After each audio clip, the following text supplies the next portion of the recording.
Shalom, shalom, bien-aimés. Que le Seigneur vous bénisse. Que le Seigneur vous bénisse. Mon témoignage, c'est un témoignage de remerciement. Je veux dire merci à Dieu à travers cette caméra que vous voyez devant moi. Pour commencer, je veux prier pour que le Seigneur prenne le contrôle de tout. Pour que tout ce qui sortira de ma bouche soit rien que la vérité. Père éternel, Dieu Tout-Puissant, je te dis merci pour ce moment que tu as permis. Oh éternel, je te prie de venir prendre le contrôle de tout. Et que tout ce qui sortira de ma bouche soit rien que la vérité. Comme l'éternel Dieu Tout-Puissant, c'est un Dieu qui est la vérité et qui aime la vérité. Éternel, rappelle-moi tout ce que je pouvais oublier. Et Seigneur, à travers ce témoignage que des penses, on dit depuis ma naissance, ma vie tout entière est un témoignage. Ma vie tout entière est un témoignage parce que le jour de ma naissance, mon père n'était pas content de la grossesse que ma mère portait de moi. Mon père voulait un garçon et moi je suis née femme. Donc quand je suis née, mon père n'était pas content. Et mon père était quelqu'un qui pratiquait la sorcellerie, qui était gradé, il était à une autre dimension de la sorcellerie. Et le jour de ma naissance, une relation amoureuse. Et cette femme-là me suivait. Donc le jour de ma naissance, mon père m'a consacré cette femme pour que le jour où il meurt, je le remplace en tant que sorcière dans le monde de la sorcellerie. Donc, c'est quelques années plus tard que j'ai découvert que mon père était sorcier par la délivrance et quand je suis venue à l'église. Il faut dire que j'ai traversé les moments difficiles et les moments douloureux. Je suis une fille, je ne connaissais pas ce qu'on appelle la joie. Je ne connaissais pas la joie. Mais le Seigneur a tout changé aujourd'hui.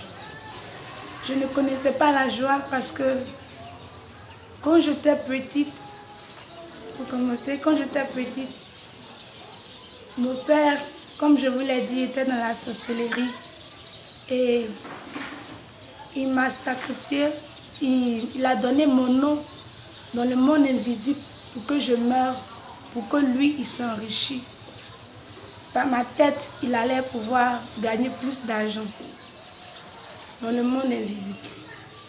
Et il allait donner mon nom à un féticheur pour que je sois sacrifiée, pour que lui, il gagne de l'argent. Donc, quand il est parti, à ce temps, je ne me souviens plus de mon âge parce que, bon, mon âge, mon père ne veut pas me dire la vérité, je ne sais plus. Tantôt on me dit j'ai 20 ans, tantôt on me dit, donc je ne me souviens plus de mon âge. Donc veuillez m'excuser si je n'ai pas dit l'âge. Mais je reconnais que j'étais petite. Et il est parti voir le féticheur. J'étais dans un village de Dida. Je fréquentais là-bas, j'ai oublié un peu le nom. Et j'étais en classe de CE1. Et voici qu'un jour, je suis tombée malade. Et la maladie m'a emportée dans la mort. Oui, je me souviens. Et ils m'ont pris, ils m'ont porté, je ne sais pas comment ils m'ont transporté de Divo, de ce village-là, jusqu'à Divo. Et arrivé là-bas, il y avait ma tante côté paternel qui priait beaucoup. Et c'est avec la prière, en priant pour moi, que le Seigneur Jésus m'a redonné la vie. Ma mère était à côté, elle pleurait. Elle se disait que pendant ce temps, ça ne sert à rien de prier pour moi parce que j'étais déjà morte. J'étais déjà morte. J'étais couchée droit. On ne pouvait rien faire pour moi. Mais je ne me souviens pas de là où mon âme était partie. Mais quand ils ont prié pour moi, j'ai reçu la vie. le Seigneur maintenant, il y a un avion qui passe au niveau de ma tête. Je sens comme un poids. Je sens comme un poids au niveau de ma tête. Et quand le Seigneur m'a redonné la vie, je voyais beaucoup spirituellement. Je voyais beaucoup spirituellement.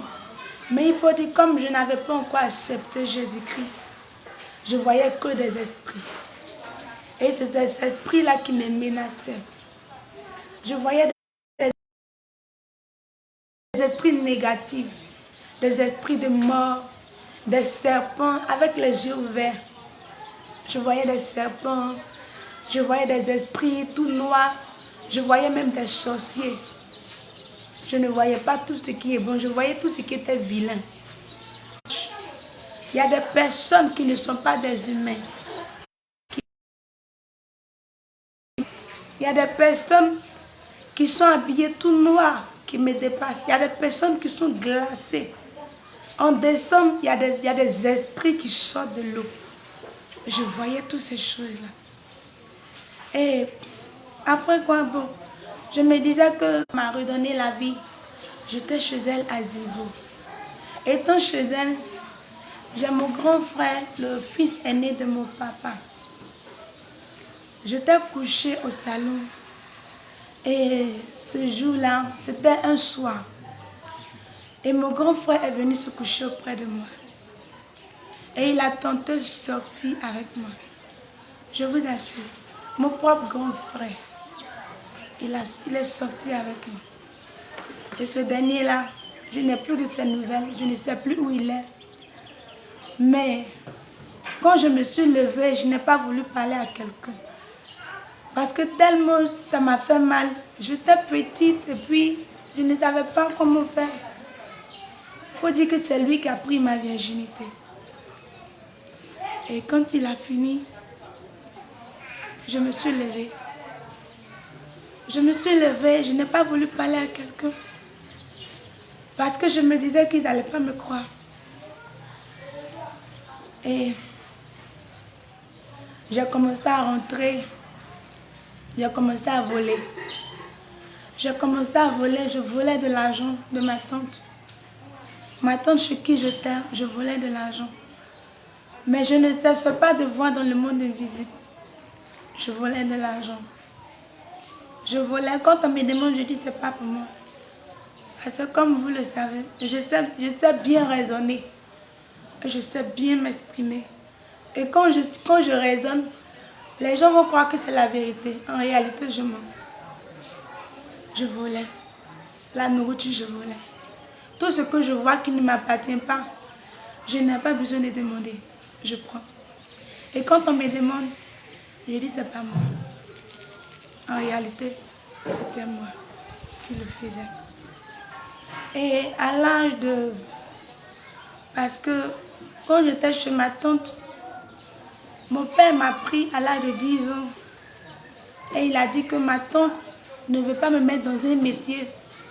Et elle veut me faire travailler, laver ses assiettes. Donc lui, il va me prendre, il va m'envoyer à Abidjan. À l'âge de 10 ans, je suis partie à Abidjan chez une femme. En réalité, mon père m'avait vendu à cette femme. Parce qu'elle n'avait pas d'enfant, fille. Donc il m'avait vendu à cette femme. Donc, j'étais là-bas, j'étais à Djamé Liberté.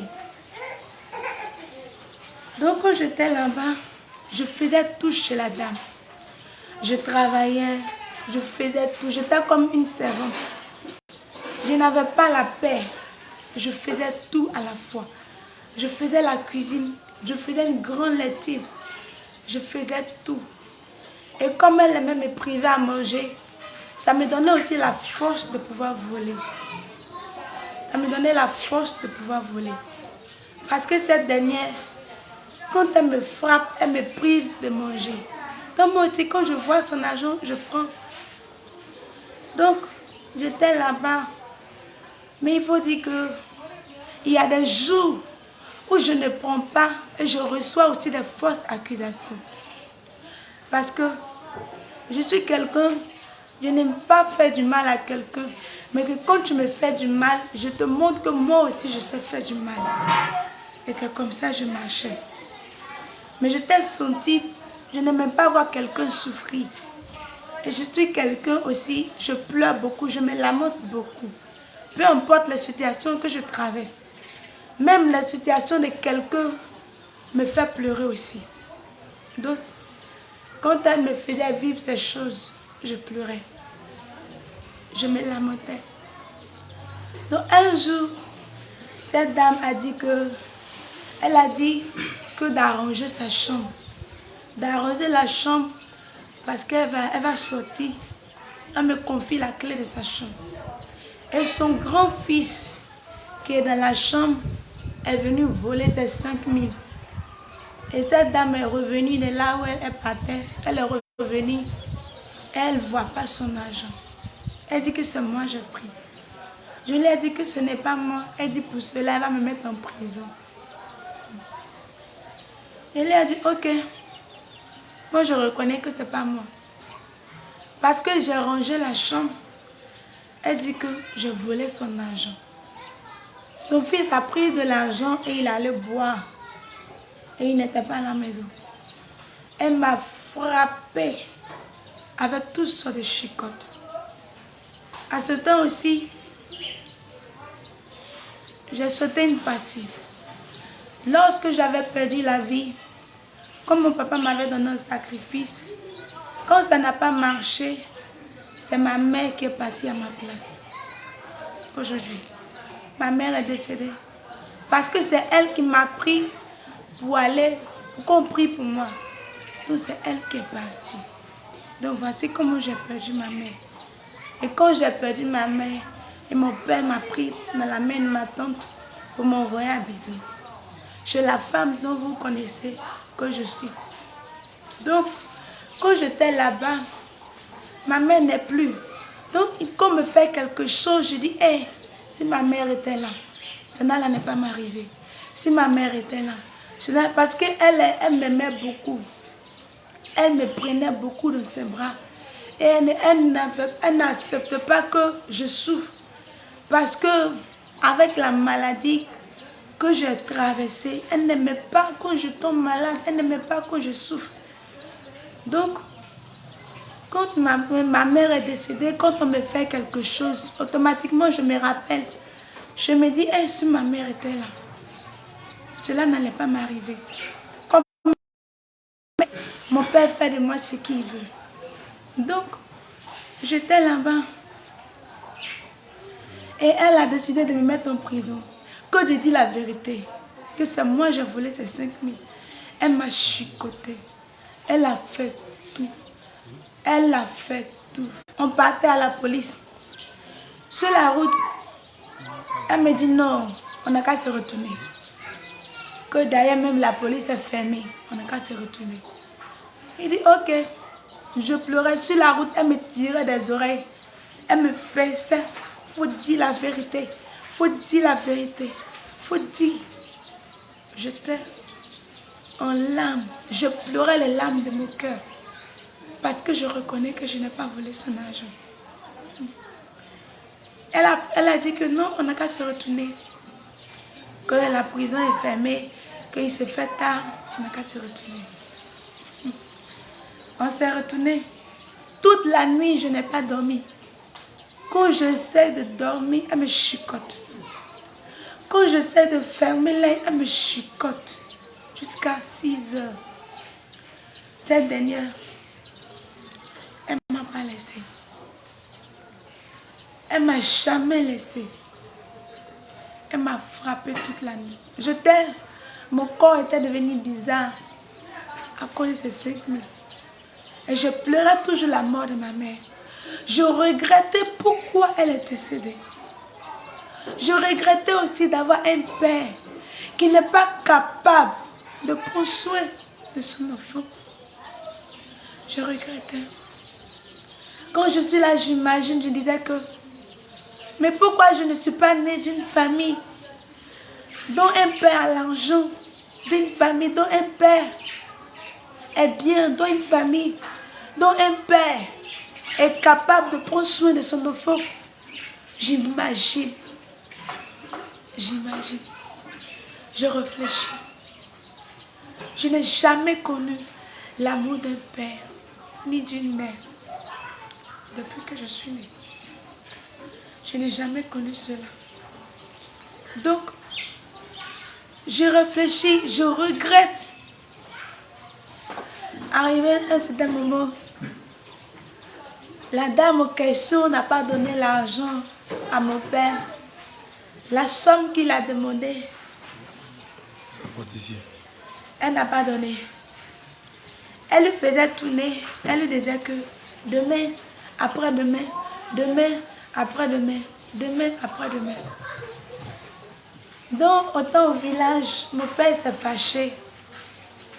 Et il a dit, bon, dans ce cas, il n'a qu'à ramener sa fille. Il n'a qu'à ramener sa fille. Que lui ne veut plus. Il n'a qu'à ramener sa fille. Et elle ne m'a pas envoyé au village. Et mon père était quelqu'un très nerveux, très coléré et grand détail. Donc ça faisait que dans le village, personne ne pouvait l'approcher. Et quand il dit quelque chose, qu'il pleut, qu'il neige, il va le faire. Comme dans le monde de la sorcellerie, comme il était un chef, il appliquait cela sur la terre. Il n'avait peur de rien. Il n'avait peur de rien. Donc ça faisait que dans le village, quand il dit quelque chose, automatiquement le village s'arrange à lui donner. Il n'était ni chef, ni il n'était rien. Mais il avait cette force-là de pouvoir dominer sur ses amis. Et c'est cette peur-là qui était dans le cœur des villageois. Donc quand il a commencé à menacer la famille de la femme qui m'a pris pour aller à Abidjan, et la famille de la femme ont commencé à dire, on voit sa fille, on voit sa fille, on va respirer. Depuis que tu es parti avec sa fille, ce monsieur ne cesse de nous menacer dans ce village. On voit sa fille, on va respirer. Une semaine avant mon départ dans le village, il y a une de mes grandes sœurs, la fille de mon père, on n'est pas de même mère, on est de même père. Elle est venue me chercher. Elle me dit qu'elle va m'enlever dans la souffrance. Elle est venue me chercher. Elle est quittée à Port-Boué. Elle est venue à Djamé. Elle est venue, elle m'a caché. Et on a fui, on est parti. En réalité, cette fille est une grande sirène des eaux. Elle partait dans le but de m'envoûter pour que moi aussi je sois une sirène. Donc quand on est parti, je ne pouvais pas, je ne savais pas où elle m'emmenait au juste. On est parti dans un endroit, dans une maison inachevée, où on dormait là-bas, on faisait tout là-bas. Mais je n'avais pas la paix. Je n'avais pas la paix. J'étais là-bas, étant petite, bon, je me disais que tu étais ma grande soeur. Et elle aussi, elle vivait dans la prostitution. Et devant moi, elle partait dans ses rendez-vous. Devant moi aussi, elle arrêtait des hommes. Bon, je voyais cela bizarre. Mais tout ce que je sais est que quand elle sort de là, elle m'envoyait de l'argent. Elle m'envoie. En tout cas, elle prenait soin de moi. Donc je ne me souciais pas de ce qu'elle était. Ça ne me disait rien. De sa nature, ça ne me disait rien. Donc une fois, nous sommes allés à Bassam, au bord de la mer. Et je suis allée nager. Quand je suis allée nager, ce jour-là, c'était le jour de ma mort aussi. La mer m'a emportée. Je n'avais pas de force de pouvoir me défendre. Vous connaissez la force de la mer. La mer m'a emportée. Et j'étais sous l'eau, j'étais en train de me débattre. Je ne savais pas qui attraper. Comment faire pour sortir? Et j'étais sous l'eau. Mais je sentais que je partais en profondeur. Mais tout d'un coup, j'ai touché les pieds d'un homme. Parce qu'en faisant comme ça, j'ai touché quelque chose. Et j'ai saisi les pieds. Et quand j'ai saisi les pieds, la personne m'a soulevé. Mais là où il m'a enlevé, j'étais au milieu de la mer. La personne m'a soulevé. Et je ne savais pas qui c'était. Un homme ou une femme, je ne savais pas. Mais j'étais étouffée, j'étais épuisée. Et la personne m'a emmenée au bord de l'eau. Et c'est comme ça que je me suis ressaisie. Et ma grande sœur, quand on dort, je la vois en songe, en train de me poursuivre.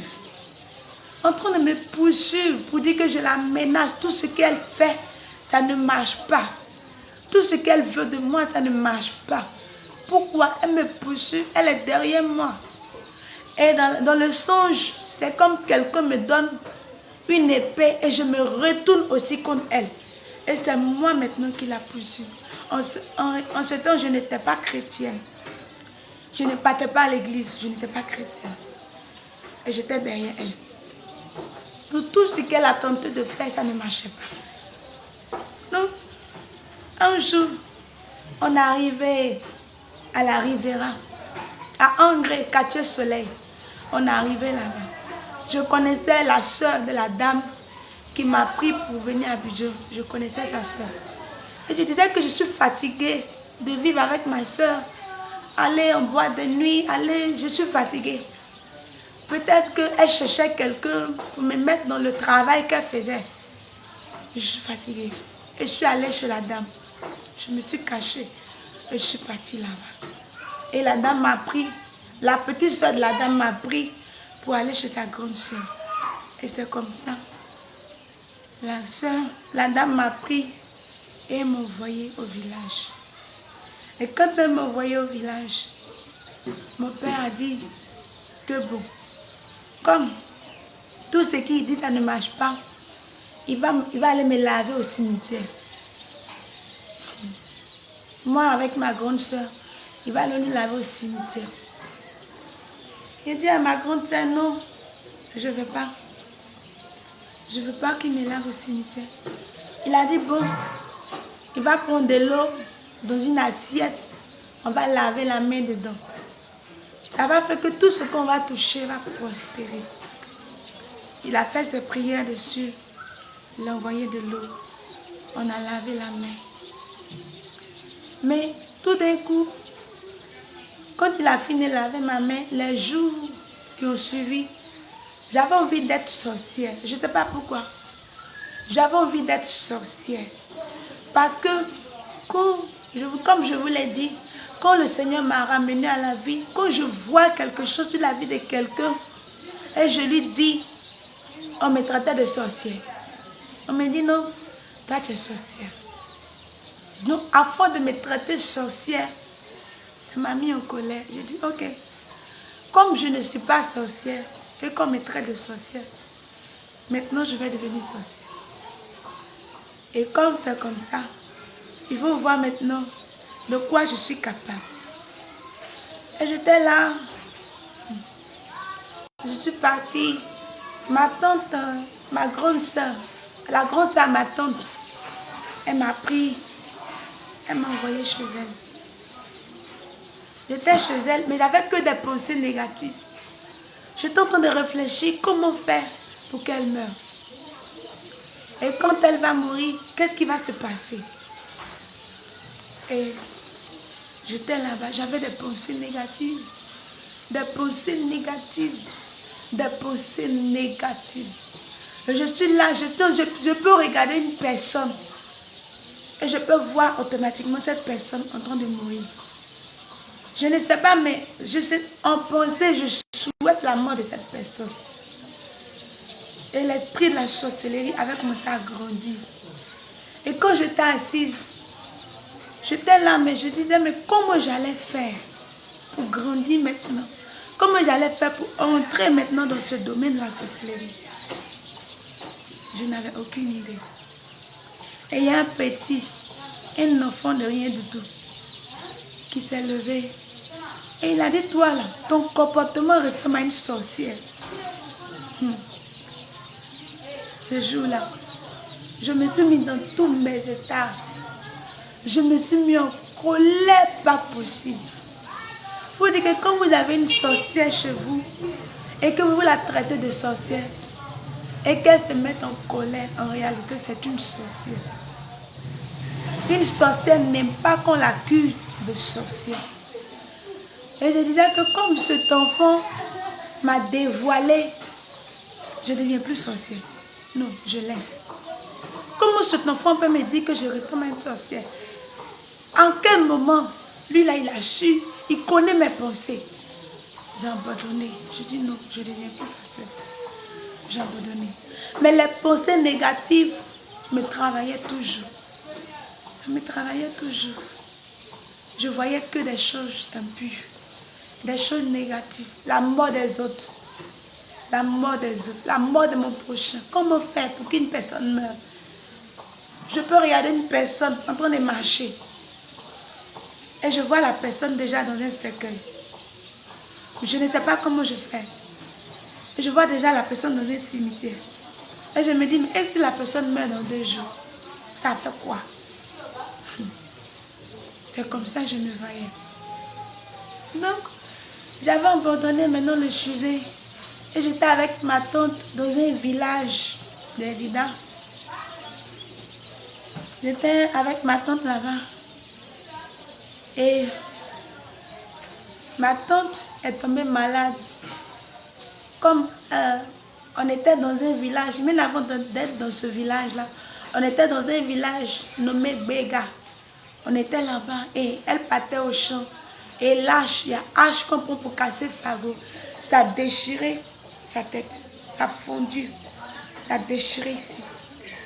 Parce qu'elle a tourné l'âche pour pouvoir casser bois en 2. Et j'étais arrêtée en face d'elle. Et ça a fondu ici.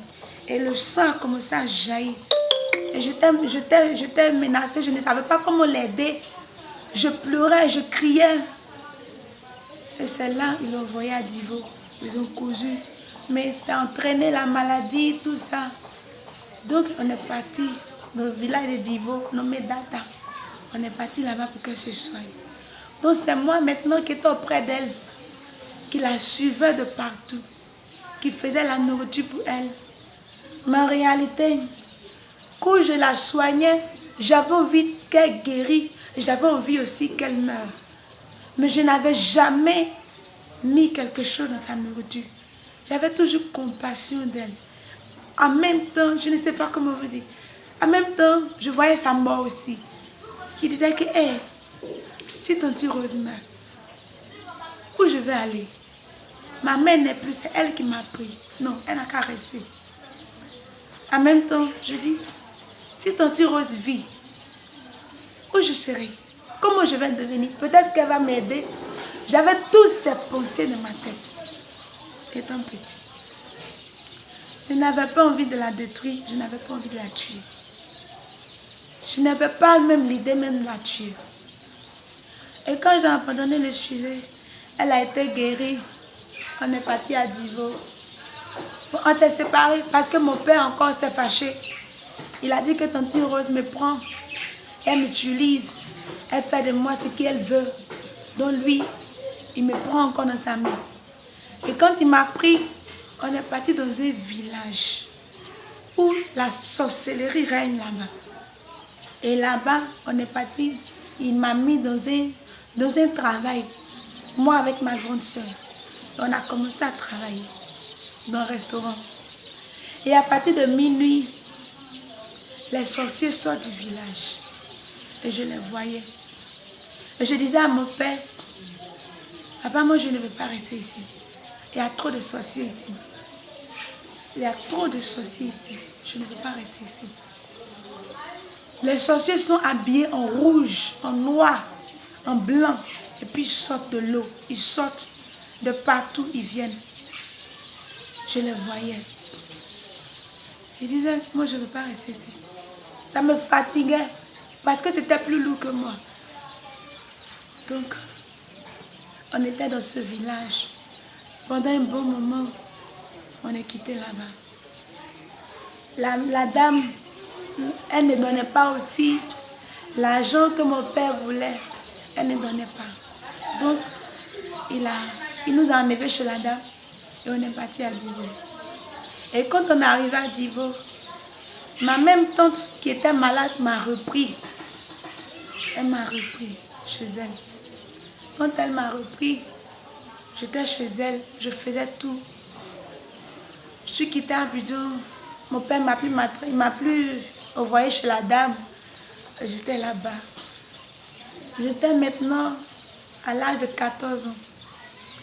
Et voici qu'un jour, ma tante là va tomber malade.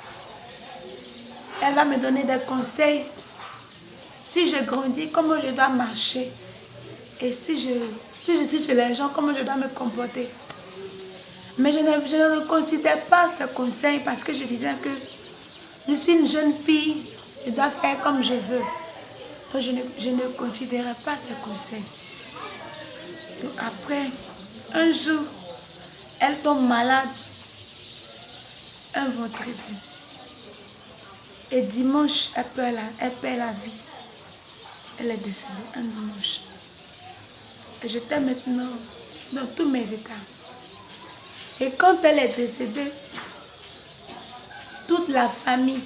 Et quand elle est décédée, 2 jours après, mon père aussi est parti en prison. Il est parti en prison. Il est parti en prison d'une accusation dans son village. On dit qu'il a tué quelqu'un. Et le village l'a jeté en prison. Ils l'ont accusé, ils l'ont jeté en prison. 2 jours après la mort de ma tante. Donc il était en prison. Et les funérailles de ma tante, tout ça a eu lieu. Donc je ne savais même pas comment faire, comment pleurer ma tante. J'étais là. J'étais dans tous mes états. Je me sentais seule. Je me sentais abandonnée. Et toute la famille s'est levée contre moi pour dire que c'est moi qui ai tué ma tante. C'est moi qui l'ai tuée. Je ne savais pas comment faire pour me défendre. Quand les funérailles sont finies, je suis partie à Divo. J'étais chez ma tante à Divo. Et là-bas, chaque jour, elle me traitait de sorcière. Parce qu'elle disait que c'est moi qui ai tué ma tante. Chaque jour, elle me traitait de sorcière. Chaque jour. Elle me disait que ma présence dans sa maison l'énerve. Quand je passe, ça l'énerve. Quand je suis assis dans ses chaises, ça l'énerve. Tout ce qu'elle veut de moi, de sortir de sa maison. Je partais prendre des gens pour venir lui demander pardon. Que ce n'est pas moi. En tout cas, elle m'accusait de tout. De tout. Elle m'accusait de tout. Je me disais que peut-être que elle me voit sorcière. Mais moi, je ne suis pas sorcière. Ce n'est pas moi qui l'ai tuée. Pourquoi elle m'accuse? Je pleurais chaque jour. Je pleurais chaque jour. Après la mort de ma tante, je pleurais chaque jour. Je regrettais encore la mort de ma tante. Je regrettais. Je regrettais chaque jour. Je regrettais. Et un jour, elle me dit, trop, c'est trop. Il faut sortir de ma maison. À 23 ans, elle a mis mes affaires dehors. Elle dit, où tu t'en vas là? Si c'est le bonheur, que cela t'accompagne. Si c'est le malheur, que cela t'accompagne. Il faut partir de chez. Je n'ai pas nié. J'ai pris mes affaires. Et je me suis livrée à la vie. Je suis partie. Quand je suis partie faire travail de servante chez une femme à Divo. Étant là-bas, la dame chez qui je travaillais, sa belle-mère aussi me menaçait. Elle me menaçait. Quand la dame n'est plus là et la dame va au travail, la dame me traite de tous les noms. Elle me traite de tous les noms. Et quand la dame vient, je l'explique. Je dis, je ne peux pas rester ici. Je ne peux pas rester ici parce que ce travail-là, je suis fatiguée. Quand tu n'es pas là, voici ce qui se passe. Je suis fatiguée. Donc la dame me traite de tous les noms. Et un jour, je partais acheter de la nourriture pour une femme, pour des prêtres qui vont venir en visite à la dame. Des prêtres. Donc, en partant sur le chemin, il y a un serpent noir qui m'a piqué au niveau de mes pieds. Et quand le serpent m'a piqué, il est resté collé. J'ai secoué mes pieds, j'ai secoué et j'ai jeté le serpent. Et Vénère a commencé à monter. Ça a commencé à monter. Et là, je me suis rappelé que quand on dit que quand le serpent pique quelqu'un, ça tue sur le champ. J'ai commencé à courir, je courais. Parce que j'étais loin de la maison. Mais au fur et à mesure, je cours, mon pied droit, ça devient lourd. Ça devient lourd, mais je crie pour que les gens m'aident parce que je ne veux pas mourir. Pour que les gens m'aident. Je suis arrivée. Je vous assure, Jésus m'aime. Jésus m'aime. Quand je suis arrivée, j'ai commencé à me lamenter, j'ai commencé à crier. Il y a un serpent qui m'a piqué. Le monsieur, il était véhiculé, il va prendre la clé de sa voiture. Ils vont m'envoyer à l'hôpital.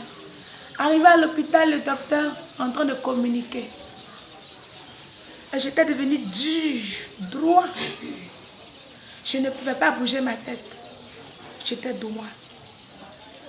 Tout mon corps me faisait mal, comme s'il y avait des plaies sur mon corps. Et le docteur, il a dit, ne pas me faire patienter. Il arrive. Et il me fait patienter. Il a fait des piqûres, des injections partout. Mais je n'étais pas encore revenue. J'étais droit. J'avais que ma tête pour voir. J'avais que mes yeux pour regarder. Parce que quand même je tourne mon cou, ça me fait mal. Parce que tout mon corps me faisait mal. Je me disais que ce jour-là, j'allais mourir. Parce qu'on m'a dit que le serpent, le venin de serpent tue. Donc, je suis déjà morte. Puisque j'étais devenue droit, dur. Et la dame chez qui j'étais se lamentait. Enfant des gens, enfant des gens, je ne t'ai pas mis chez moi pour que tu meurs. Pourquoi? Pourquoi cela m'arrive? Pourquoi? Elle me tapait pour voir si je suis là. Je la vois, mais je ne pouvais pas réagir. Parce que même pour ouvrir ma bouche, c'était difficile. Tout ça, c'était plan de l'ennemi contre ma vie. Et ils ont fait toutes les injections. Et je me suis levée. Et le Seigneur m'a épargné de cela. Le Seigneur m'a guéri. Et quand je suis venue à la maison, un peu, les pieds maintenant étaient enflés. Je ne pouvais pas m'appuyer sur les pieds pour me lever. C'était enflé. C'était enflé. Je ne pouvais pas mettre mes pieds même dans les chaussures. Je ne pouvais pas mettre mes pieds dans les chaussures. C'était enflé. Et je me suis levée. Je me levais un peu. Je rentre pour aller à la selle. Je rentre pour aller aux toilettes. Je rentre. Et la dame a tout fait. Elle a payé tous les soins. Et moi-même, je lui ai dit que je vais quitter la maison. Parce que sa belle-mère n'arrêtait pas de me persécuter. Spirituellement, physiquement, elle me persécutait. Donc je lui ai dit, je vais quitter. Je vais quitter. Je suis fatiguée. Quand j'ai vu que je suis guérie, je vais quitter. Et quand je suis sortie, je suis allée à Bidon, chez l'une de mes tantes qui est à l'église baptiste. Je mettais tous mes mèches, mes boucles d'oreilles, je mettais tout ça. Et arrivé chez ma tante, elle me dit, tu vas enlever tout ça. Pour venir à l'église, car à l'église baptiste, on ne met pas tout ça. J'ai dit, moi, je vais mettre. Parce que j'étais quelqu'un dur de caractère. Personne ne pouvait changer ma décision. Si ce n'est pas Dieu. Personne. Donc j'ai pris tous les boucles d'oreilles comme je suis chez elle. Et les pantalons, j'ai mis dans mon sac. J'ai mis dans mon sac, je garde. Le jour où je vais quitter chez elle, je vais aller porter mes choses.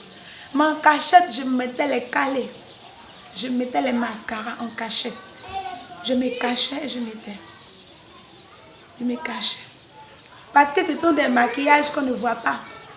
Donc je mettais cela. Sans qu'elle me mette les saches. Donc un matin, j'ai eu le dégoût des bouts d'oreilles. Tout d'un coup, je vois que quand je mets ça, je ne ressemble plus à celle que je dois ressembler. Et je les ai enlevées. Et j'ai jeté. À partir de ce jour, je n'ai plus mis les bouts d'oreilles. Parce que je me disais que moi, personne ne pouvait me dire que d'enlever les pelles, ni des mèches, et j'allais enlever. Tant que Dieu lui m'a pas dit que d'enlever aussi, je n'enlève pas. C'est comme ça que je disais. Donc, un peu, je partais à l'église, un peu, tout d'un coup. Je n'aimais plus mettre cela, je n'aimais plus. J'ai laissé, j'ai abandonné. Quand j'ai abandonné, ma tante aussi me faisait souffrir chez elle. Je souffrais là-bas. Je travaillais comme une servante là-bas. J'étais travaillée de 4 heures jusqu'à minuit. Tu vois, même je travaille sous la pluie chez elle. Je travaillais. Mais comme j'étais avec ma tante au village, le travail ne me faisait pas peur. Je me disais que c'est normal, en tant qu'une fille, je dois travailler. Je travaillais. J'étais chez elle, je travaillais. Et je disais que je suis fatiguée. Moi, je vais aller chercher mon argent. Et je suis allée faire travail de servant. Je suis un blanc. Un blanc, sa femme est noire. Je suis allée aux 2 plateaux. J'ai commencé à travailler là-bas. Et étant là-bas, j'avais une collègue qui travaillait avec moi. Je n'étais pas dans cette histoire de garçons. Je ne connaissais pas ce qu'on appelle garçon. Parce que moi-même, j'avais peur. Donc j'étais là-bas, je travaillais avec elle. Et la fille aussi, elle était une fille qui vole beaucoup. Et quand elle vole, parce que moi j'étais dans le domaine de la cuisine, quand elle vole, on met ça sur moi. Et le blanc a commencé à me convoiter. Quand sa femme n'est pas là, il m'appelle dans sa chambre. Il me dit, viens me masser. Viens, il y a mal ici. Il y a mal au dos, il y a mal par-ci, il y a mal par-là. J'avais peur. Parce que moi, j'ai décidé dans ma vie de ne jamais toucher le mari de quelqu'un. C'est quelque chose que je n'ai jamais aimé depuis que je suis née. Donc j'avais peur. Je ne savais pas comment dire à ma patronne que quand elle n'est pas là, voici ce que son mari veut de moi. Elle dit, je ne peux plus supporter. Je ne suis pas venue pour diviser leur foyer. Je ne suis pas venue pour diviser aussi les relations. Donc je vais sortir. Et je n'ai pas dit à ma tante, à la patronne, et je suis sortie de la maison. J'ai fui, je suis sortie. Je suis sortie. Et quand je suis sortie, j'allais travailler chez une autre. J'allais dans une agence. Parce que comme vous le savez, après la mort de ma maman, ma tante qui m'a mis dehors a appelé toute la famille pour dire que personne ne me met chez lui à la maison parce que je suis une sorcière. Que personne ne m'accepte chez lui. Donc j'étais là, je disais que moi aussi je vais aller me chercher. Et quand je vais travailler, c'était difficile pour moi. C'était difficile que les gens me payent. Je travaillais durement, mais je gagnais mon argent rarement. Je travaillais durement, mais je gagnais mon argent rarement. Donc je n'avais pas cet argent sur moi. Parfois même le mois fini, pour qu'on me donne mon argent, c'était difficile. On ne me payait pas. On reporte mon salaire. On ne me donnait pas. On ne me donnait pas. Et je me suis lancée dans cette histoire de servante. Et j'ai commencé à travailler. J'ai travaillé pour plusieurs personnes à Abidjan. C'est plusieurs femmes à Abidjan. Si je veux citer les noms, on ne va pas finir de citer. Donc je vais abréger. Mais je travaille chez plusieurs femmes. Et ces femmes-là m'ont beaucoup maltraitée. Beaucoup. Je travaille chez une Nigérienne. Quand je suis arrivée chez elle, Elle me dit, toi là, tu pèses, hein? Il lui a dit, ah bon? Elle dit oui. Elle dit parce que toutes les filles qui viennent travailler chez moi ici, là, je les mesure, je les pèse. Elle dit, toi tu pèses. Attends, ma relation intime, bon, je partais à l'église comme les autres. Et j'ai repris aussi mes mèches, mes bouts d'oreilles, parce que je suis sortie chez ma tante. J'ai repris. Il faut dire que je ne les mettais pas trop, j'attachais toujours le voile, mais je ne mettais pas trop les mèches. Donc, elle me dit, tu pèses. Je dis, encore moi je pèse. Elle m'a dit, depuis que tu es rentrée dans ma maison là, il y a un feu ici.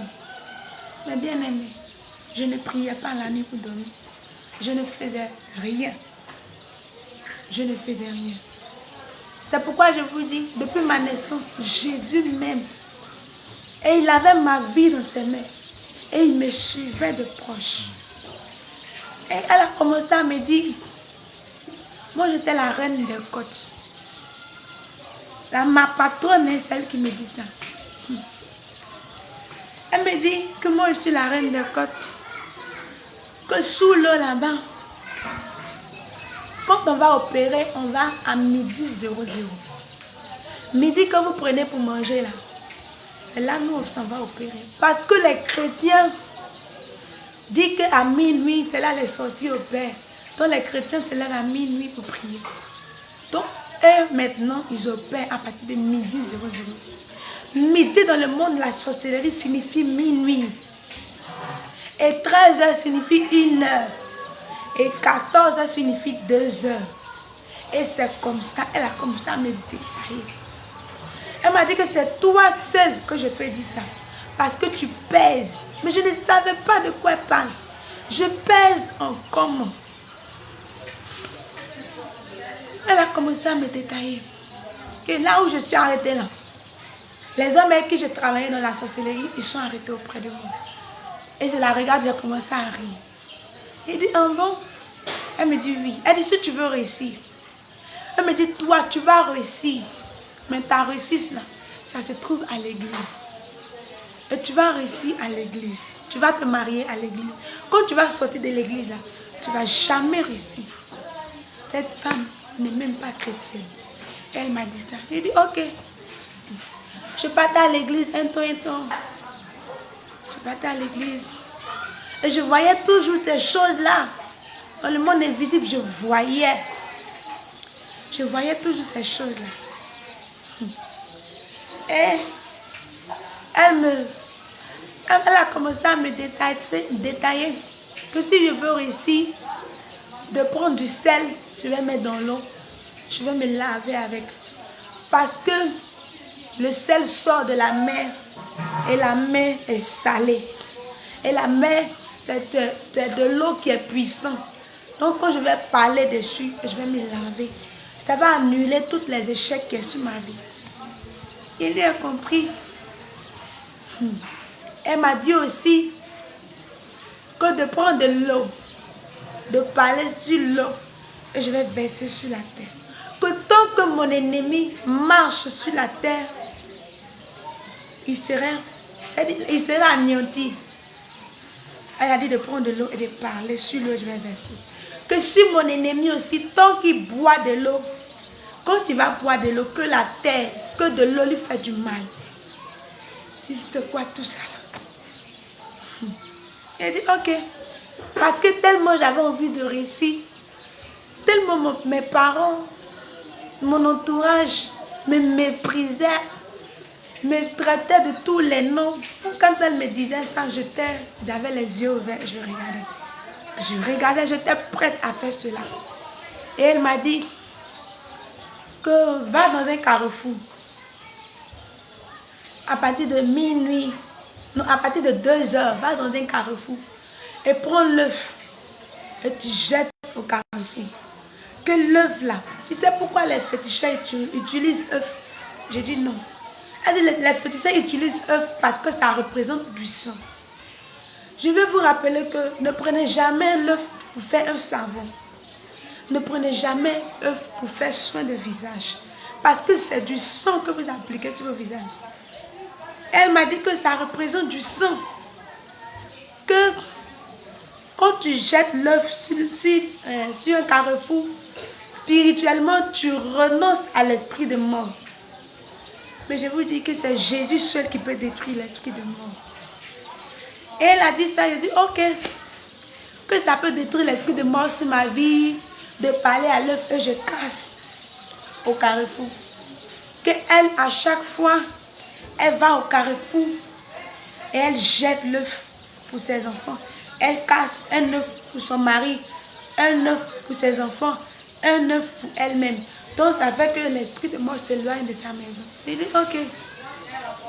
Elle dit que de prendre aussi la terre et de parler à la terre. Que si mon ennemi marche sur la terre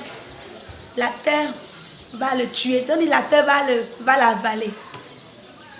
Que de parler à la terre. Pour que la terre me soit favorable partout où je vais passer. Eh bien, j'étais prête à faire cela.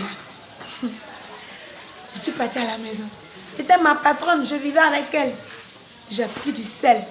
J'ai mis dans l'eau. J'ai parlé sur l'eau. J'ai parlé. Je me suis lavée avec. Rien. Au contraire, ma situation allait de mal en pire. Ma situation allait de mal en pire. Mais je disais que œuf là, à 2 heures, non, j'ai peur. Je ne vais pas faire ça. C'est trop maraboutage. Je ne veux pas rentrer dans ce système-là. Donc je vais faire l'eau là. J'ai fait l'eau. Je me suis lavée avec. Elle m'a dit que depuis que je suis arrivée chez elle, son mari ne cesse de gagner de l'argent. Qu'ils utilisent moi, mon étoile, pour s'enrichir. Que j'ai une étoile brillante. Mais je ne sais pas. Je ne sais pas où me diriger. Elle me dit que c'est à cause de mon étoile que mes parents, je souffre. Que mes parents me méprisent. Donc j'étais là-bas. Je vous assure, quand je suis arrivée chez elle, son mari était en pleine construction. Et sa construction était bloquée. Et ça ne reculait pas, ça n'avançait pas. Mais quand je suis arrivée, en peine 2 mois, ils ont achevé la maison. Une faiblesse à engrais. Ce sont les Nigériens. Et vous savez que les Nigériens ne jouent pas avec la sorcellerie.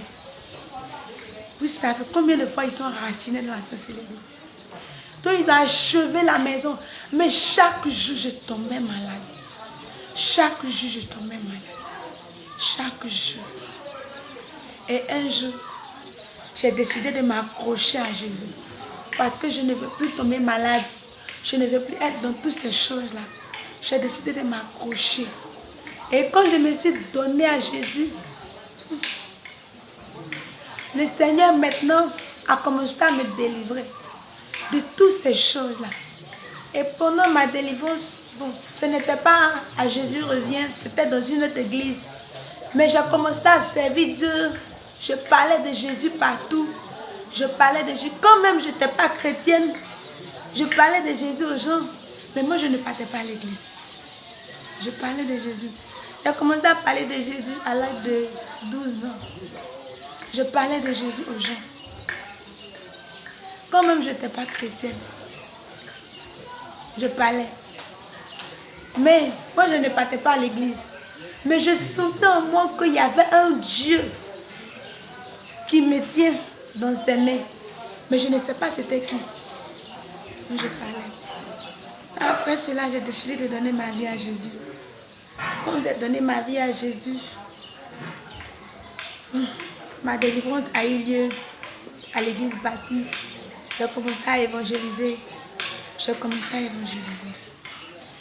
Et quand je suis partie évangéliser, j'ai décidé d'abandonner le péché.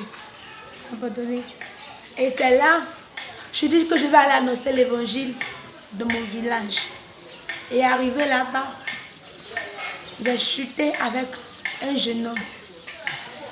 Et là, j'ai pris grossesse. Quand j'ai pris grossesse, je suis allée, ma tante chez qui je suis allée au village me dit que tu ne peux pas être ici et puis tu ne peux pas être ici et puis enceinte, tu ne peux pas être ici et puis rester enceinte chez moi. que va chez la personne qui t'a enceinté. Et c'est comme ça, elle m'a pris.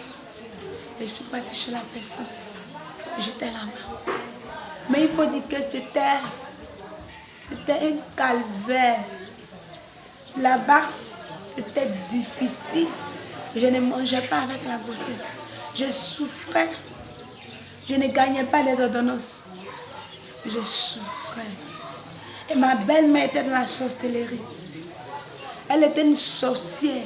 Et à minuit, je sentais que quelqu'un rentrait dans la chambre pour m'étouffer. Pour m'étouffer, pour serrer mon cou. Et je criais le nom de Jésus. Je tombais même avec la grossesse dans le coma. Et on prie, et je me lève. Je ne savais pas pourquoi le Seigneur m'aimait comme ça. Et j'étais comme ça. Jusqu'à ce que l'heure d'accouchement arrive. L'heure d'accouchement, ils ont dit que, chez nous au village ici, là, on n'a pas l'argent. Il faut accoucher à la maison. Mais moi, je n'ai jamais accouché. Comment je vais accoucher à la maison? Quelle affaire? Ok. La douleur m'a pris un vendredi. Jusqu'à dimanche. L'enfant n'est pas sorti. J'ai commencé à m'affaiblir. Parce que tellement j'avais mal et l'enfant ne sortait pas.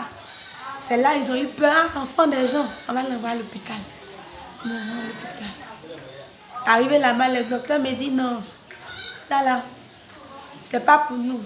On va l'envoyer à Lakota. Ils m'ont envoyé là-bas. À Lakota, on me dit encore que l'enfant est trop gros. Qu'on ne peut pas me faire accoucher normalement. Qu'on va me faire césarienne. J'étais couchée, je disais Seigneur, moi je ne veux pas faire césarienne. C'est vrai que je n'étais pas trop en crise, mais je ne veux pas faire césarienne. Et j'étais là. Et tout d'un coup, il y a une force qui m'a animée. Et j'ai commencé à pousser. J'ai commencé à pousser. Et j'ai demandé aux femmes même de me déchirer. Elles m'ont déchiré. Et l'enfant est sorti. L'enfant est sorti quelques minutes après, il est décédé. Et j'ai commencé à perdre du sang. Du sang, tellement je perdais du sang sur le lit. J'étais en haut, tellement le sang jaillissait, ça versait même par terre et les sages-femmes essuyaient. Je perdais du sang. Pendant des minutes et pendant des heures, je perdais du sang. Et mon corps a commencé à chauffer. Et le Seigneur m'a pardonné. Il m'a donné la vie. Il m'a donné la santé.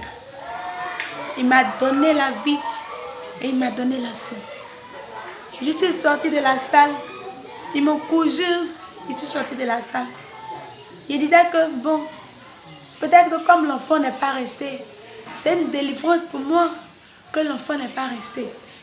Donc je remercie le Seigneur. Je suis partie au village. Ils ne m'ont même pas soigné. Et mon ventre a commencé à pourrir. Moi-même, je me massais dans le village. Je me massais. Parce que ma belle-mère dans le village me traitait de sorcière. Que c'est parce que je suis sorcière que j'ai tué mon propre enfant. Donc personne ne me touchait. Et je me massais.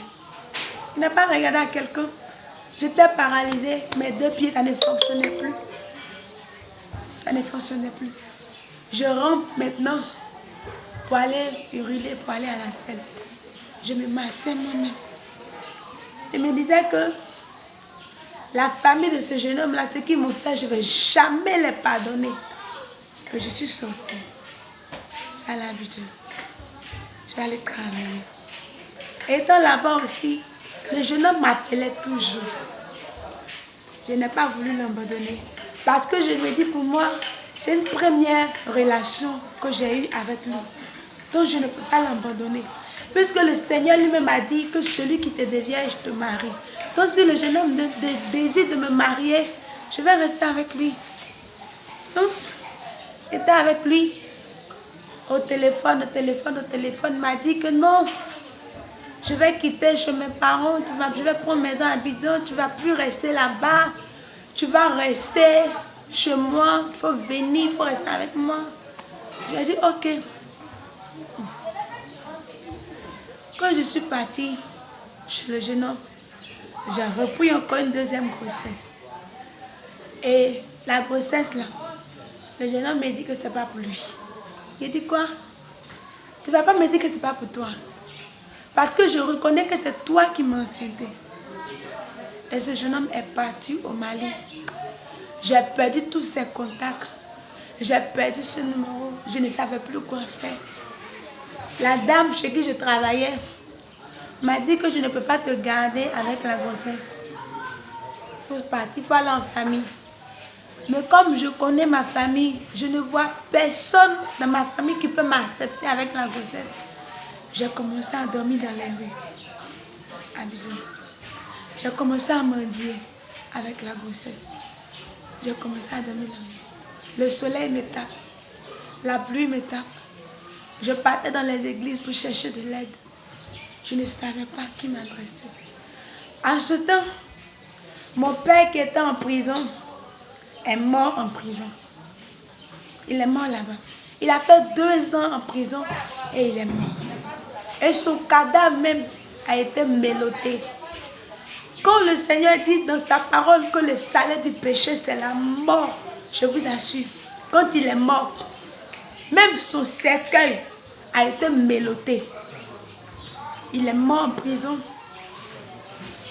Sur le lit d'hôpital, là où il était enchaîné, il était mélotté. Et son cercueil était mélotté. Jusqu'à ce qu'on l'enterre devant les policiers. Il est mal mort. Il est mal mort. Et quand il est mort, bon, d'ailleurs même sa présence même ne me disait rien. Son absence aussi, bon, rien. Donc, je ne connais pas l'amour d'un père ni d'une mère. Donc, ça ne me disait rien. Donc, j'étais livrée à moi-même avec la grossesse. J'étais à Niamey. J'étais là-bas. Je dormais. Je partais me laver dans les douches publiques, dans les WC publics. Et un jour, j'ai dit non, trop c'est trop. Ce dernier-là, il a une famille au village. Je vais aller les menacer. Et ils vont me donner le numéro de ce jeune homme qui m'a enceinté. Et je les ai menacés au téléphone. Je les ai menacés. Que s'ils ne me donnent pas le numéro de leur fils, je vais envoyer les policiers là-bas. En réalité, je n'avais aucun policier.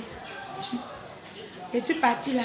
Je les ai menacés, ils m'ont donné le numéro de leur fils par message. Et quand ils m'ont donné le numéro, j'ai appelé.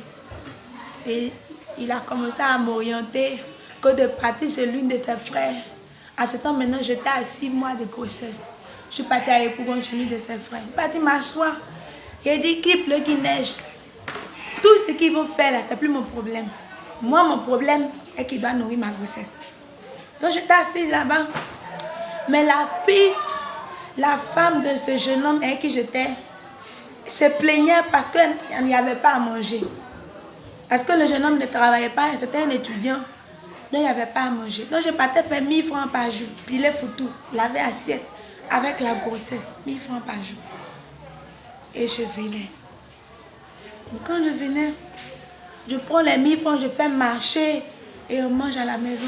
J'achète charbon, j'achète lampe, j'achète j'achète les piles pour pouvoir mettre parce que dans la maison il n'y avait pas de courant. Donc c'est comme ça que je vivais. Et je disais que depuis que je suis enceinte, je n'ai jamais pris de carnet. Je vais aller voir une église. Parce qu'à l'église baptiste, quand tu es là, j'étais déjà baptisée là-bas. J'étais déjà baptisée et tout. Quand tu es là-bas et puis tu rentres dans le péché, on te met sous discipline. Et moi, j'avais peur de ça. Je disais que sous discipline, là, je ne veux pas. Donc, je suis sortie de l'église. J'allais voir une autre église. Où là-bas, je suis allée voir un homme de Dieu. Et je lui ai expliqué mon problème, il m'a donné 10 000.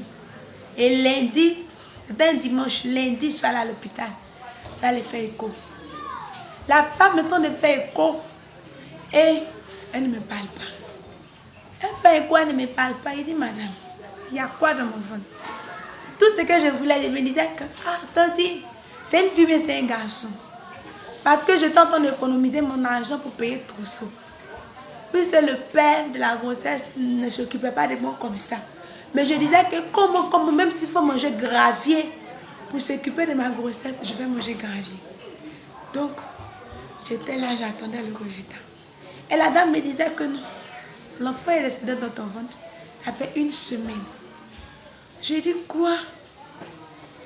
J'ai dit quoi? Avant, j'étais bien portant. Au contraire, j'étais en forme. Je mangeais bien. Je ne suis pas tombée malade. Eh bien aimé, Jésus m'a épargné de beaucoup de choses. Jésus m'aime. Je lui ai dit, mais comment se fait qu'un enfant qui est décédé peut rester dans mon ventre? Et moi, je vis. Elle me dit que si on n'enlève pas ça dans 2 jours, tu vas mourir. Mais je ne travaille pas.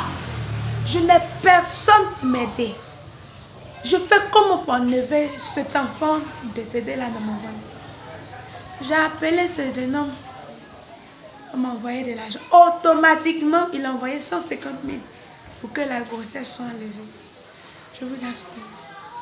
Ça m'a fait mal. Je lui ai dit, donc, tu pouvais m'envoyer ça pour s'occuper de la grossesse. Tu as préféré que l'enfant meure. Dans mon ventre, pour envoyer les 150 000. Je ne savais pas comment l'insulter. J'avais que les larmes aux yeux. J'ai dit, ok. On est parti à la clinique Iroko de Yopougon. Le médecin a dit, on est arrivé là-bas et il a dit que tant que l'argent aussi n'est pas encore descendu, il ne me touche pas. Donc j'étais assise. Mais j'avais quelque chose en moi. J'avais l'assurance que le Seigneur allait m'épargner de cela. Mais je doutais. Parce que je me disais que si l'enfant est mort dans mon ventre, c'est sûr que moi aussi je vais mourir. Donc j'ai commencé à prier pour mon salut. Puisque quand on meurt, il y a 2 chemins. J'ai commencé à prier pour mon salut. Ah, Seigneur, épargne-moi. Seigneur, épargne-moi. Seigneur Jésus. Seigneur, je suis orpheline. Seigneur, je n'ai personne. Seigneur, épargne-moi de cela. Je pleurais. Seigneur, si je suis morte, accepte-moi dans ton royaume. Jusqu'à ce que le docteur vient, je ne sais pas comment on les appelle. Il est venu et il a commencé à me donner des médicaments. Et il a mis les médicaments à 16 h. Le lendemain à 9 h, ce n'est pas encore tombé. Parce qu'il a créé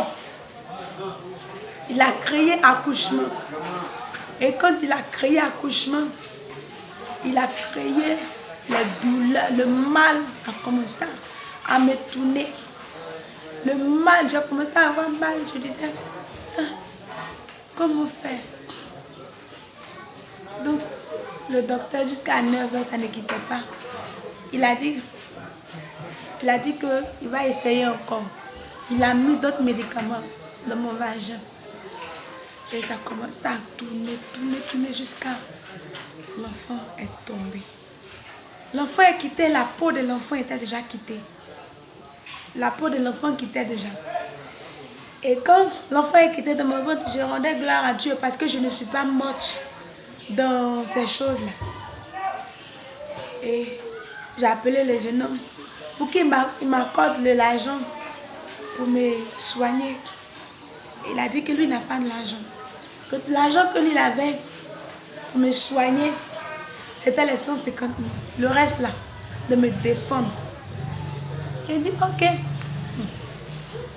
Et avec la plaie, j'étais là. Je suis allée 1 semaine après l'accouchement. J'allais faire le travail de servante. Je suis une femme.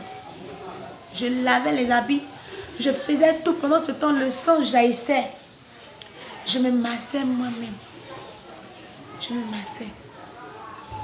Et quand elle me paye, je vais acheter les médicaments. C'est comme ça que je vivrais. Et quand je suis sortie de là, je disais que trop c'est trop. Je vais retourner à l'église baptiste. Mais dans tout ça, le Seigneur me révélait toujours des choses cachées. Je pouvais faire les songes où je me vois en train de combattre en train de chasser les démons. Mais en réalité, je suis faible. Quand je me lève, je ne prie pas, je ne jeûne pas. Je sais que quelque part, quand je vais à l'église, les gens me disent, tu es une servante de Dieu, tu vas servir Dieu. La prophétie sonne, je tombe en transe, mais quand je me lève, je suis toujours la même chose. Je suis toujours la même chose. Je ne vois pas, je n'avance pas, je ne recule pas. J'étais là. Donc, quand j'étais là, je suis partie faire le travail chez la dame. Et quand j'étais chez la dame, je travaillais. Et je prenais cet argent pour payer mes médicaments. Je prenais cet argent pour payer les médicaments. Et mes mêmes tantes qui m'ont traité de sorcière vont me dire maintenant que tu es quelqu'un de bien. À ce temps maintenant, j'avais la haine de mes parents. Je ne voulais même pas voir un membre de ma famille. Parce que je disais que si j'étais bien, ils allaient me suivre et ils allaient me mettre à l'école. Ils ne m'ont pas mis à l'école, ils m'ont rejeté. Ils allaient me livrer partout. Je me disais que peut-être, comme je ne me suis pas livrée à la boue, comme je ne me suis pas livrée dans la prostitution, c'est pour ça que je suis encore en vie. Sinon, peut-être que j'étais déjà partie, peut-être que j'étais déjà morte. Donc, je ne vais pas le sentir. Je n'avais pas, ça ne me disait pas même, ça ne me disait rien d'être seule sans parents. Ça ne me disait rien. Mais j'étais renfermée. J'étais quelqu'un, je ne parlais à personne. Si je suis malade, c'est moi. Si je suis en bonne santé, c'est moi. Si je suis habillée, c'est moi. Si je suis, je ne sais pas, tout ce que j'ai, c'est moi. Donc, c'est comme ça que je vivais. Et j'ai décidé de m'accrocher à Jésus. Et je suis partie, j'étais allée travailler chez une dame. Une femme gabonaise. Et elle regarde, elle sa télé, c'est pas les réseaux sociaux, c'est Internet. Et j'ai regardé. J'ai regardé, j'ai tourné, j'ai vu que... J'ai regardé, j'ai vu un témoignage, une femme rend témoignage et il y a feu derrière elle. J'ai dit, je vais écouter. Et quand j'ai commencé à écouter le témoignage, mes bien-aimés, ça m'a édifié. Le témoignage m'a édifié. Et après ce témoignage, la dame m'a orienté l'église. Jésus revient. Et quand je suis arrivée là-bas pour la toute première fois, j'étais habillée décemment et on m'a dit à la porte d'enlever les collants. Je dis, comment ça? Je dis, donc, dans votre église, ici, on s'est déshabillé pour prier. J'étais avec une soeur. Non seulement l'église est loin, c'est à Bassam, c'est loin. Et la soeur me dit, quelle église on s'en va, on n'arrive pas. On arrivait encore, on nous dit, on n'a qu'à se déshabiller. J'ai dit, j'espère qu'ils ne vont rien mettre en bas de nous. Et on a commencé à rire. Dans les toilettes, on riait. Ma soeur même, elle était énervée parce qu'elle me dit, à part le collant, elle n'a rien. J'ai dit, ma soeur, c'est qu'il faut laisser ton collant là. Elle a laissé. On a commencé à rire. En tout cas, j'étais distraite même. Le fait qu'ils m'ont dit d'enlever le collant, je disais, mais ce n'est pas une bonne église. Une église qui dit à quelqu'un de se déshabiller. Bon, je suis partie m'asseoir quand même. Eh bien, mais je vous assure, quand je suis partie m'asseoir, je n'ai pas pu m'asseoir. L'Esprit de Dieu m'a saisi et je me suis agenouillée. C'est comme ce jour-là, je voyais comme tout le monde avait fléchi genoux en train d'adorer le roi des rois. Je me disais que c'est quelle manière d'adorer Dieu ça là. Ou même ceux qui sont habillés en habit blanc, même ils sont couchés dans le sable en train d'adorer. En tout cas, moi je ne m'agenouille pas. Je ne me suis pas agenouillée. Mais l'Esprit m'a saisi, je me suis agenouillée. Je me suis agenouillée. Et ma soeur a été délivrée. Le même jour, le Seigneur m'a délivrée. Il m'a délivrée de tous les esprits de famille. Et c'est comme ça. Je suis restée à Jésus revient. Et j'ai reçu mon baptême. Il faut dire que Pour commencer, je n'ai pas donné mon nom. Je vous demande mes excuses. Mais mon nom auparavant, c'était Amoura. Et mon nom de baptême, c'est Anne. Le nom que Jésus-Christ m'a donné. Il m'a donné ce nom parce que ma vie est semblable à la vie de Anne. Donc, vraiment, je ne suis pas partie à l'école. Le Seigneur m'a fait cette grâce-là, d'avoir aussi des talents, de pouvoir cuisiner, de pouvoir aussi m'exprimer en français. Ça fait que souvent quand je suis là, et je dis aux gens que je ne suis pas partie à l'école, on me dit, tu mens. Avec ce langage-là, comment une personne qui n'est pas allée à l'école peut s'exprimer? Je vous dis que c'est l'Esprit de Dieu. Alléluia. Et quand je suis venue à Jésus revient, et j'ai commencé à servir Dieu, je vous assure, quand je me lève et je parle de Jésus à quelqu'un, je ne dis rien de bon. Je ne prends pas les versets bibliques.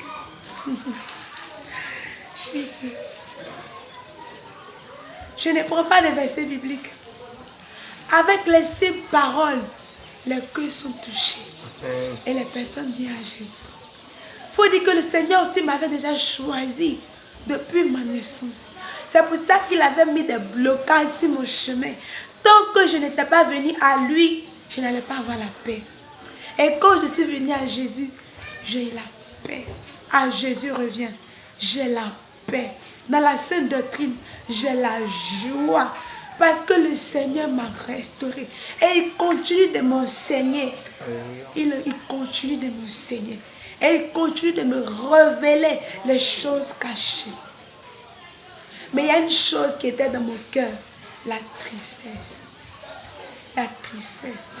Parce que comme je vous l'ai dit, je ne suis pas une fille qui a été chérie, qui a été aimée. Je ne connais pas l'amour. Au contraire, quand je partais travailler chez les femmes, je leur ai dit que je suis orpheline. Pour moi, ils vont me prendre pour leur fille. Au contraire, on m'insulte pour me dessus. Sorcière, orpheline, c'est toi qui as tué tes parents. Donc, à l'église, j'étais aussi renfermée. À l'église, j'étais aussi renfermée. Mais il faut dire que quand je suis venue à Jésus revient, j'ai trouvé ma famille. Amen. J'ai trouvé ma famille. Alléluia. Jésus, oui, j'ai trouvé ma famille. Parce qu'il y a de la joie. Il y a de l'amour. Au début, quand on me faisait des reproches, je commence à penser à mes arrière-parents. Je commence à pleurer. Mais je disais que c'était pour mon bien. C'était pour mon bien que le Seigneur faisait toutes ces choses. Et aujourd'hui, le Seigneur m'a mis parmi ses choisis, parmi ses élus. Et une fois, j'étais assise et le Seigneur me dit, tu es mon choix, tu es mon choix. Et je t'ai envoyé sur la terre ici pour aller parler de moi. Il m'a fait un songe. Et dans le songe, c'est comme si l'enlèvement a eu lieu. Et quand l'enlèvement a eu lieu, c'est comme si j'ai été enlevée. Arrivé je partais, j'ai été enlevée, mais je partais. Mais bien aimé, je partais. Le ciel était loué, je partais. Et arrivé là-bas, c'est comme j'étais devant un grand portail, mais qui était fermé. Et je dis, ah, mais j'ai été sauvée. Pourquoi arriver si je ne rentre pas? Et la voix me dit, où sont les âmes que tu as gagnées? Où sont des âmes que je t'ai confiées? Et je regarde derrière moi, j'étais seule. Et la voix de l'Éternel me dit, retourne-toi, va parler de moi. Va prêcher, va parler de moi. Et c'est comme dans le songe, j'avais maintenant pour Jésus, dans le songe, j'avais des paires de chaussures. Je ne sais pas comment, j'avais des paires de chaussures. Et j'avais une épée même, une longue épée. Et j'avais ici, avec dans ma main gauche, autant de David, ce qu'il prenait pour se défendre quand il y a de la guerre. Le bouclier, voilà, comme les gens le disent, le bouclier, j'avais ça dans ma main gauche. Et j'avais un manteau lourd sur moi. Et dans le songe, c'est comme si, quand le Seigneur m'a revêtu de ces choses et je suis descendue, quand je suis descendue, j'ai commencé à parler de Jésus. Et je suis réveillée. Et quand je me suis réveillée, j'ai compris que le Seigneur veut que je fasse son œuvre. Mais bien aimé, le Seigneur, il est vivant. Il est puissant. Peut-être que de ton côté, tu n'as pas aussi un long témoignage pour savoir si réellement le Seigneur est avec toi. Mais laisse-moi te dire que tu n'as pas besoin de révélations et de témoignages. Tant que tu vis, le Seigneur est avec toi. Tant que tu marches, le Seigneur est avec toi. Tant que tu as le souffle de vie, le Seigneur est avec toi. C'est pourquoi de là où tu es, ressaisis-toi. Car les temps sont finis. Les temps sont finis, maman. Les temps sont finis. Toi qui me suis, donne ta vie à Jésus-Christ. Vraiment, ceci est mon témoignage. Après avoir fini d'écouter ce témoignage, ne reste pas tel que tu es. Va en profondeur. Même si tu pries matin et soir, je t'encourage à prier matin, midi et soir. Parce que le Seigneur veut que nous prions sans cesse. Car les temps sont finis. Ressaisis-toi, maman. Ressaisis-toi, toi qui me suis. Car le Seigneur vous aime. Le Seigneur vous aime. C'est pourquoi il a permis que je sois ici aujourd'hui. Ce n'était pas prévu que je parle de ça aujourd'hui. Mais c'est lui-même qui m'a saisi pour venir parler. Vous dites qu'il ne fait rien au hasard. Il ne fait rien au hasard. Vraiment que le Seigneur vous bénisse. Que sa grâce soit sur vous. Shalom.